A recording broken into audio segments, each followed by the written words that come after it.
Bismillahirrahmanirrahim. Assalamualaikum warahmatullahi wabarakatuh. Selamat pagi, salam sejahtera bagi kita semuanya.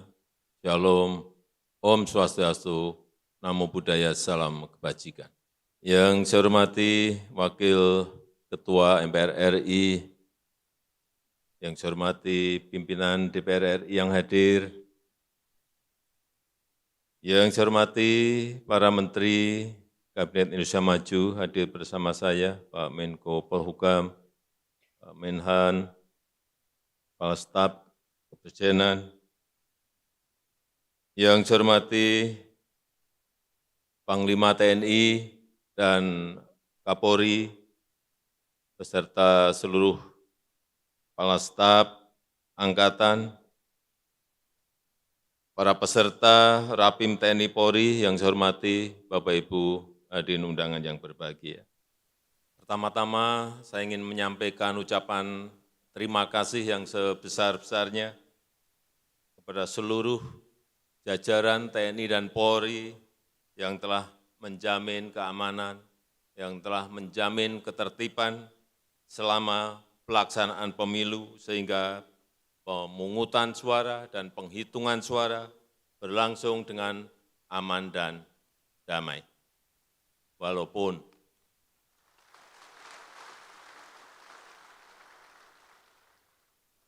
saya tahu ada sedikit dinamika dan riak-riak kecil. Itu biasa dan wajar dalam kita berdemokrasi, perbedaan pendapat, perbedaan pilihan itu juga sangat wajar dalam demokrasi. Namun perlu juga saya ingatkan masih ada beberapa tahapan pemilu sampai Oktober nanti yang perlu langkah-langkah proaktif untuk menetralisir residu-residu politik, untuk memitigasi disinformasi pemilu, serta menjaga kerukunan, menjaga persatuan kita sebagai sebuah bangsa dan negara. Jajaran TNI Polri yang saya banggakan, yang saya cintai, tantangan yang kita hadapi sekarang ini bukan tantangan yang mudah, bukan hanya tantangan di dalam negeri, bukan hanya tantangan di domestik, tapi justru yang paling berat adalah tantangan eksternal, tantangan global yang sangat rumit, juga bisa berdampak signifikan pada situasi ekonomi dan situasi sosial di dalam negeri. Kita tahu ketidakpastian ekonomi masih belum jelas, masih belum pasti, geopolitik dunia juga sulit dihitung, sulit dikalkulasi, landscape ekonomi, landscape politik dunia juga sulit dikalkulasi, sulit dihitung. Kita tahu konflik di Ukraina belum selesai, datang konflik Gaza, ada tambahan Yaman, sehingga menyebabkan inflasi pangan melanda dunia. Kita tahu kalau dulu banyak yang menawarkan kepada kita, misalnya beras, hampir semua negara produsen beras menawarkan berasnya kepada kita. Sekarang ini kita mencari beras ke negara-negara produsen itu juga tidak gampang dan tidak mudah. Karena semuanya sekarang ini ngerem untuk tidak ekspor bahan pangannya, baik gandum maupun beras, akibat perubahan iklim, akibat perubahan cuaca dan gangguan rantai pasok. Dan sudah banyak negara yang masuk dalam jurang resesi. Terakhir kita tahu Inggris sudah masuk ke resesi, Jepang sudah masuk ke resesi, dan probabilitas resesi sudah melanda negara-negara besar. Sebagai contoh, Jerman sudah di angka 72%. Kemungkinan bisa masuk ke resesi. Uni Eropa, EU, juga sudah di angka 60%. Amerika di angka 40%. Dan kita, ini patut kita syukuri, probabilitas Indonesia masih di angka 1,5%. Ini yang harus terus kita jaga.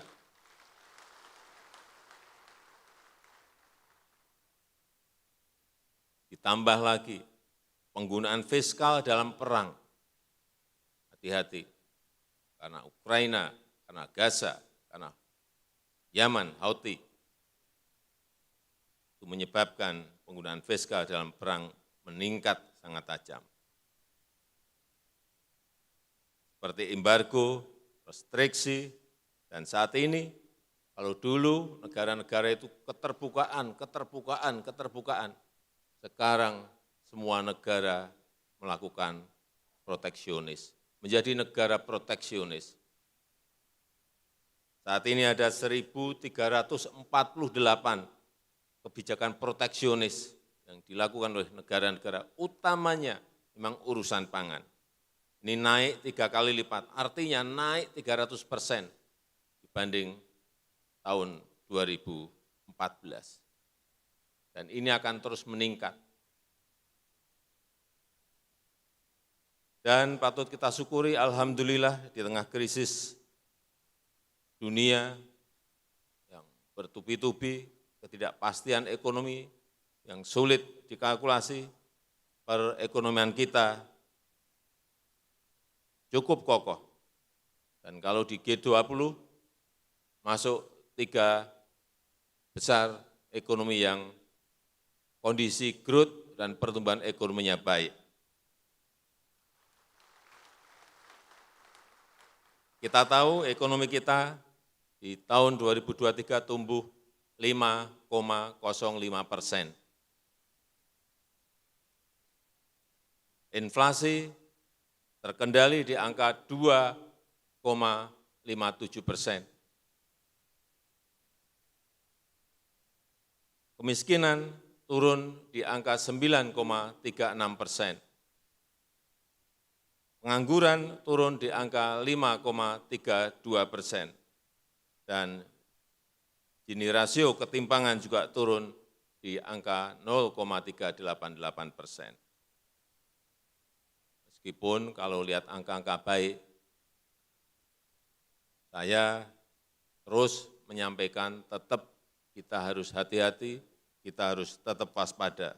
Karena ke depan kompetisi global itu semakin kompleks, semakin tidak jelas. Arahnya kemana?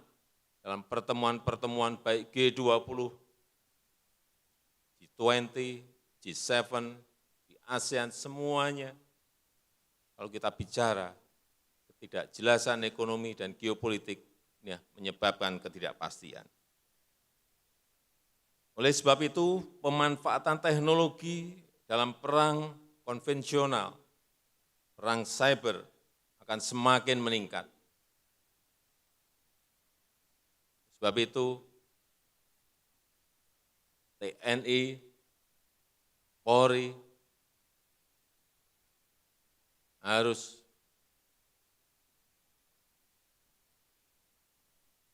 berani masuk ke hal-hal yang berkaitan dengan teknologi. Pesawat tempur perlu, iya. Tank perlu, iya. Tapi hati-hati juga dengan drone. Saya ingat di tahun 2020, bulan Januari, ada penggunaan drone yang saya kaget karena begitu sangat presisi dan begitu sangat akurat mengejar siapa yang diinginkan.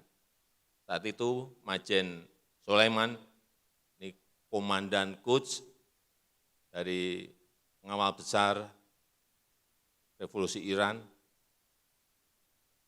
tembak dari drone yang dipersenjatai. Akurat karena memakai face recognition. akhirnya ketembak. Dan yang kita kaget itu terjadi di wilayah Irak, tapi drone-nya konon dikendalikan dari Qatar. Markas Amerika Serikat di Qatar. Inilah hal-hal yang harus kita ikuti, kita amati, bagaimana perkembangan teknologi itu bisa merubah dari perang yang konvensional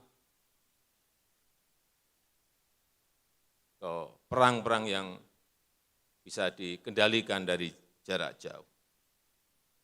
Oleh sebab itu penguasaan iptek jelas akan semakin dibutuhkan. TNI Polri harus menjadi pembelajar yang aktif, pembelajar yang adaptif.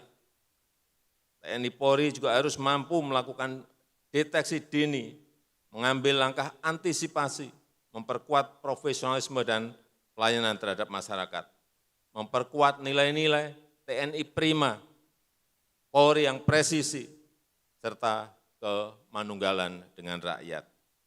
Sinergi TNI dan Polri sangat mutlak diperlukan.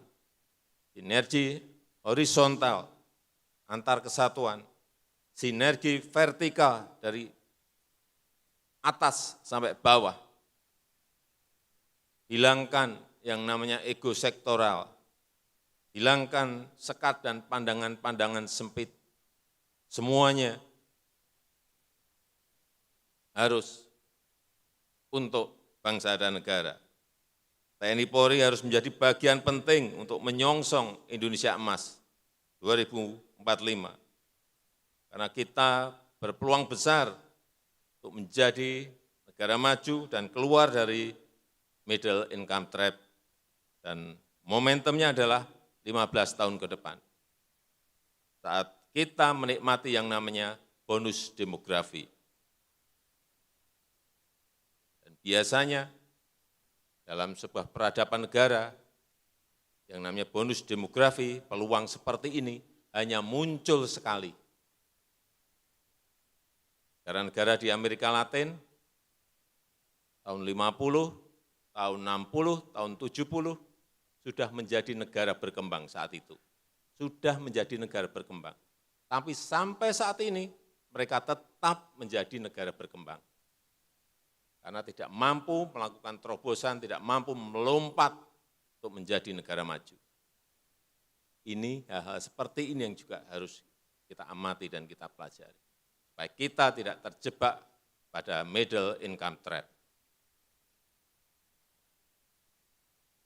Ada peluang tapi juga tantangannya tidak kecil. Sehingga semua kebijakan-kebijakan harus hati-hati. Pembangunan harus dilakukan berkelanjutan, harus dijalankan secara konsisten, ini yang penting, dan harus dikawal dengan detail dan teliti.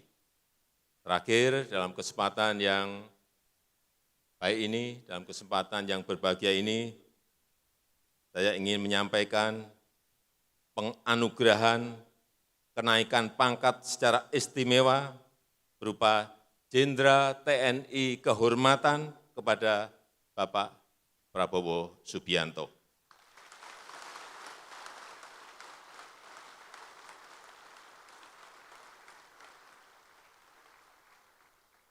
Penganugerahan ini adalah bentuk penghargaan sekaligus peneguhan untuk berbakti sepenuhnya kepada rakyat, kepada bangsa, dan kepada negara. Saya ucapkan selamat kepada Bapak Jenderal Prabowo Subianto. Saya rasa itu yang ingin saya sampaikan dalam kesempatan yang baik ini. Terima kasih. Wassalamualaikum warahmatullahi wabarakatuh.